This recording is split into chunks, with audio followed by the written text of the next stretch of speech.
So I've decided I'm going to do a video to talk about this so that, and also to go over my work that I've done so that you'll be able to piece together and know where things land as far as how I implemented my Develop It 3. Okay? So, but just to go over so these are the first draft of our discussion. And really, it was like our discussion and then me thinking about it is what this was. So here's what it looks like. And again, I want, hopefully you look at this before our next time together so you can give me your feedback. So for this Develop It, you're going to develop a simple design using the Express HPS handlebars, view engine, and partials. Okay. If you use your own design, it's 65% of the points for this item. If you use an existing design, then it's 50%, right? So, and you have to tell us, right, which it is. So so it's kind of, if you use somebody else's, you implement it into handlebars, you get it working, that's 50%. If you implement one of your previous Develop It projects into your site, okay, that's 50%. So it's 50% for getting a site working. And let's talk about when we're together again what that means, but you'll see my example, and I think this has the earmarks for everything, or at least a base functionality you'd want, like a menu, right? Some kind of area determining the body. Anyway, we'll talk about that. Okay. So must be functional, and in this case, so go back to this, is implement one of your previous Develop It projects into the site, right? The site that you've created up here. So it must be functional, and in order for it to be functional, you have to accept user input. It needs to, meaning it has to accept user input and respond accordingly, right? So if you get that done, which I will show you how I did it, then that's 50% of the project. Now this is where I'm willing to negotiate this a little bit. So I'm just kind of putting some thoughts down, and I want you to think about it. And then here's right, if you develop your second one, again, you can choose whichever one you want to do for your primary one. But if you also do your second one, right, then I will replace the grade for your lowest Develop It with this grade for the one you've done here. Okay? And again, it must function, it must work, So obviously you can't do this one until you've done this one. So you actually end up having to do both of them. And if you do your own design and do both of them, then you actually get some additional points that we could talk about how you would apply those, or we'd talk about that. Okay, so anyway, that's the deal. And then this is kind of behind the scenes stuff you don't normally see. So now let me go over mine, right? So I showed this in class, but I'm going to go ahead and bring up my VS Code, and I'm going to start. Perfect. Hold on. Okay, I just wanted to do a little cleanup. Had a lot of things open there. So I'm just going to go ahead and run nodemon the server.js, okay, which is where everything is located. Everything starts from there. That's not new.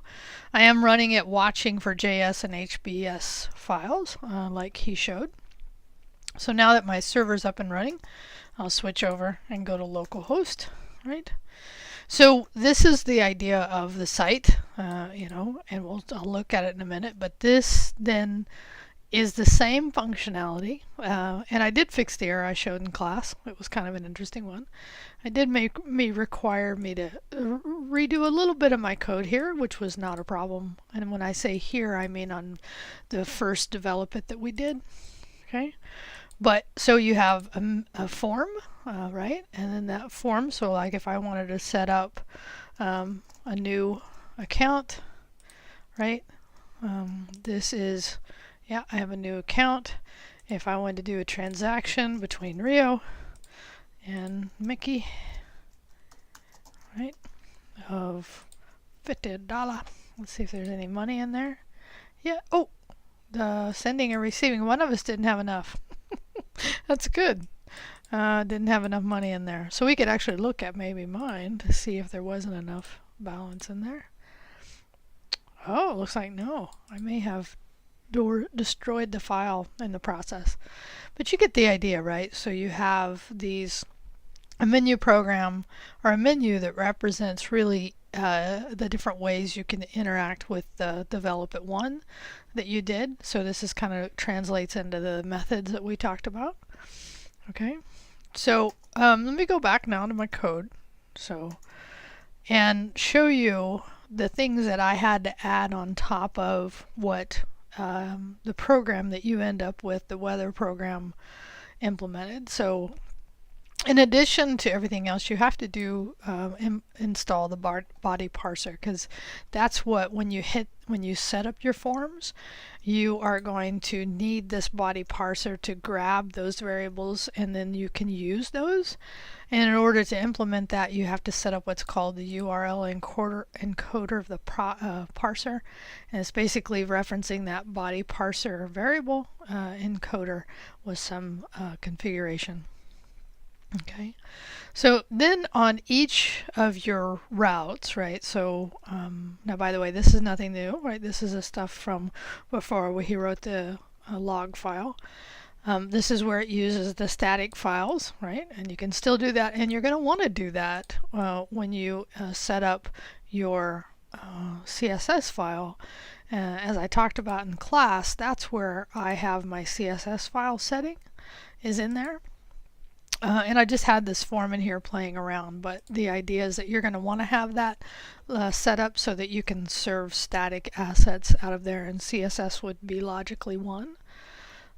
So let's just go down and look at, as an example, in fact, probably the better example is the transactions, right? So when I render the transaction, the partial, it's actually not a partial, it's a view. So when I register the transaction, saying when you have a GET request on the site, which would correspond to the transaction here, right? So this menu option, when you click it, calls it's handled here, so that you have to end up putting that encoder parser, encoded parser here, and that's going to go out and grab that data out of that form so that you can have access to it with the response and request. Okay, so then here's the new part, okay, that I did. So this is just the server.js, but before I talk about that,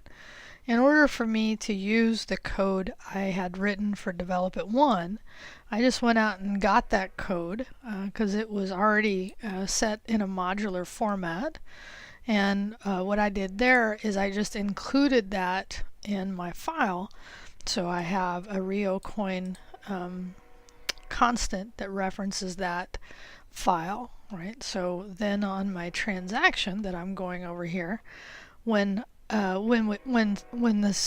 user hits this transaction, actually I'm sorry, this is the post, so this is when they actually hit submit, just to show the transaction form itself. And this is nothing new, but then it just renders the transaction HBS, right? So the transaction HBS is simply the form, and then putting in, and by the way, we're going to do more with forms later, but for this one, at minimum you want to do a required on each of your inputs, because that at least that allows stops the user from submitting anything blank, because you wouldn't want that for items that are required, right? So for me, I require the member name on the transaction, the balance, right? I gotta change that. The sender, the receiver, right? So I have a sender and receiver for the name, and then the amount that's being sent. But what this also shows is that on top of what you already saw that he did in the Node server app, I added a header partials so that I didn't have to repeat that each time. So that was just one thing I did different, was I just had a head, and that's the head section of the site. And then on the body, I made sure I put the end of body and end of HTML. Okay. Okay, so coming back here, so this is just rendering that HBS transaction. The page is rendering the page through the handlebars template, and then it uses the partials to pull in the different pieces, and inside of it is the form that when you hit submit then calls this chunk of code. Okay, so now that I'm in here, right, the reason again I had to do this was so that I could grab those values in the fields, and then I set up a result, and then I called my method I had already written from from the develop it one. So for me it was RioCoin add transaction, and then I had to pass it the values that it needs. Again, this is like when you're running you're at the command line and we're using yargs. And in this case I'm pulling these values off of the field, right?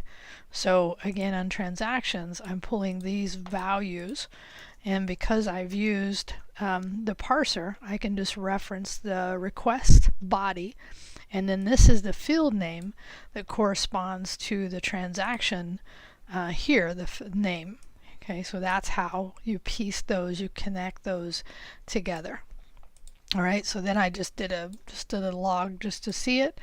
And then what I did, so I grabbed, sorry, let me go through this, I have not done yet. So once I call this method, right, then I get a result back. And this is where I had to look a little bit at my code. So for me, here's the method that I had, and so I called, the three variables. Again, you saw the how they got from the form, and this is how they're coming into the method, right? And then I just did a console log. I just let this go. And then this is nothing new in here, right? This is getting the JSON file, setting up a new transaction for me, right? Did some error checking, and then this is the bulk of the transaction here. And then what I ended up doing here is I just did a return. So when I did a return, that returns the message, right, to this. Okay, so my result is then just that return value.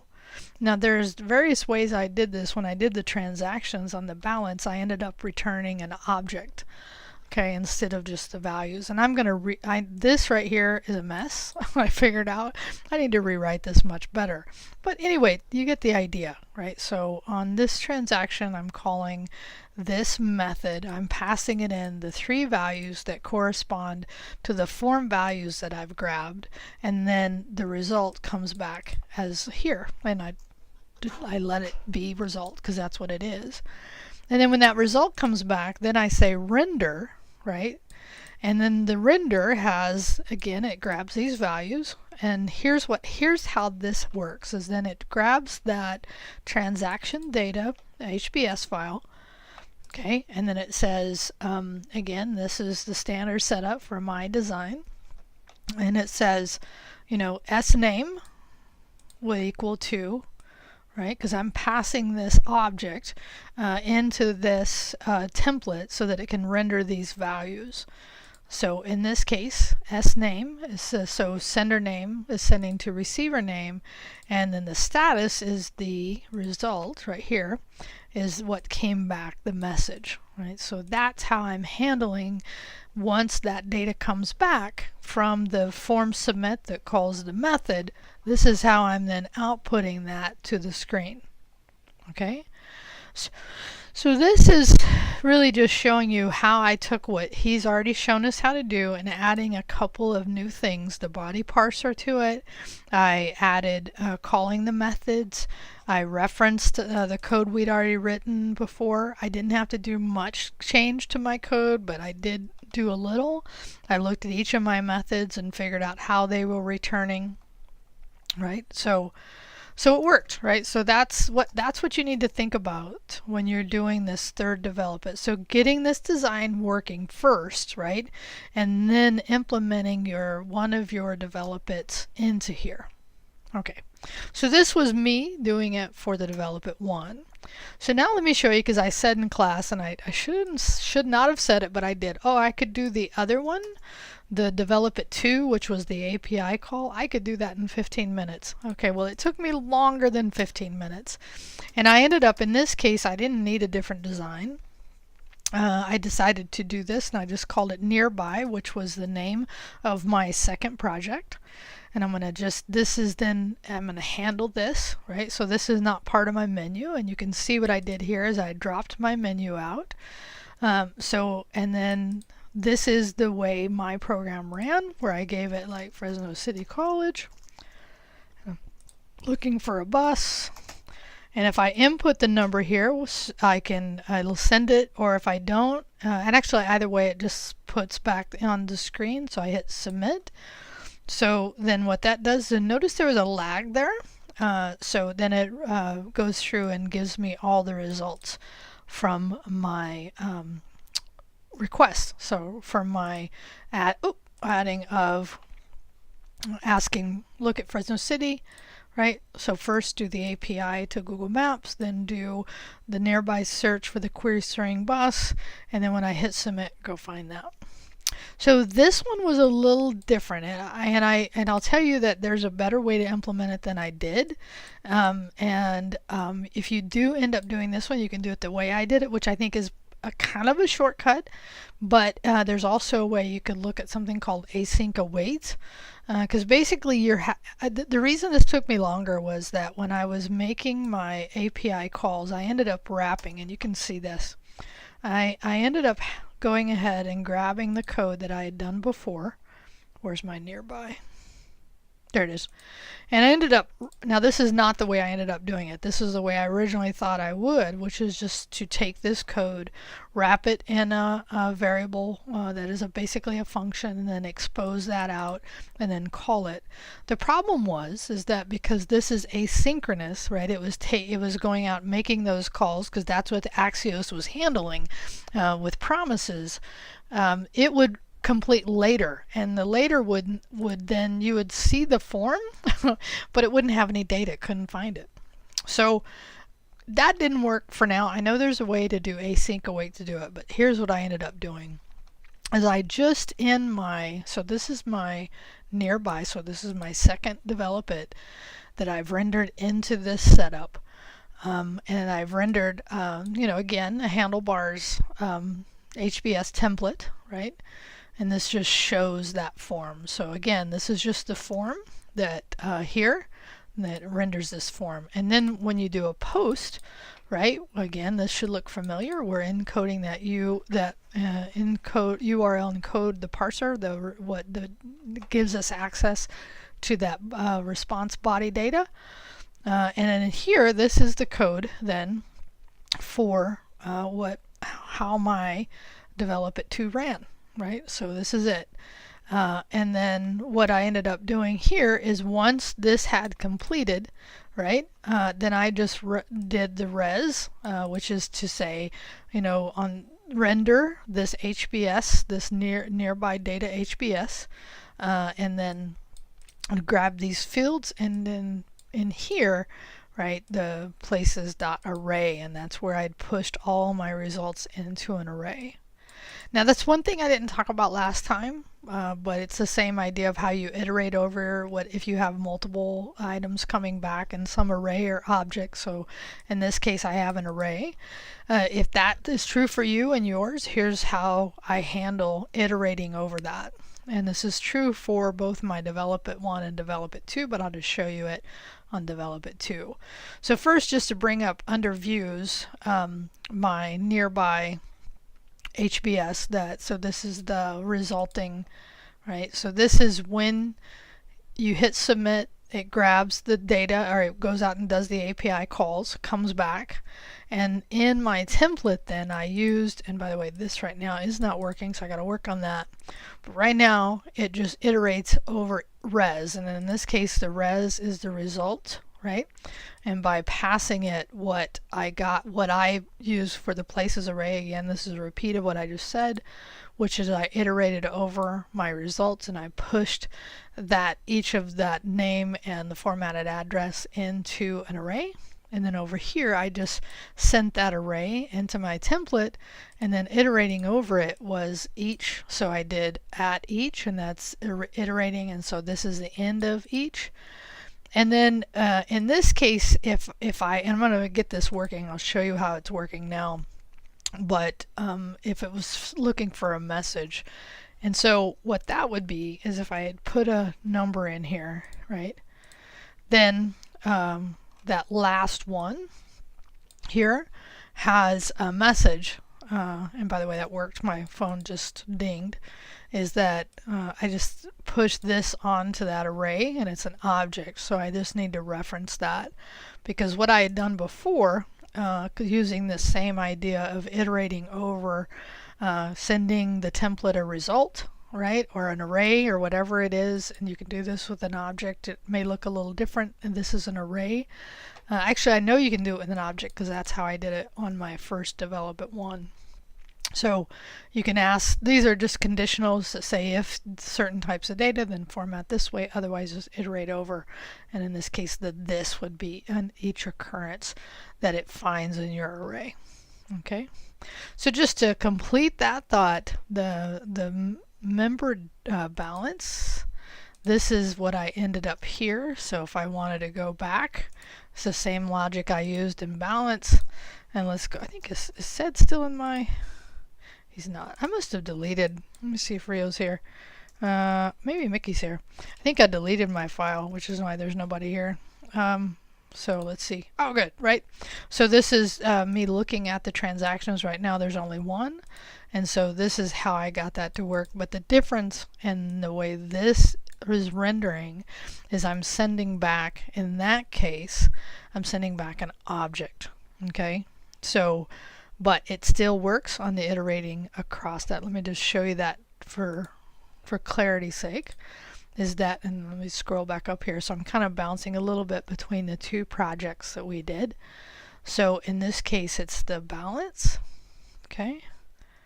Balance, transactions, here's the balance, right? So then I did this where I called get balance on my real coin method with the number, and then I got a result, and then I called the that template that I was showing you, that partial, then iterating over that.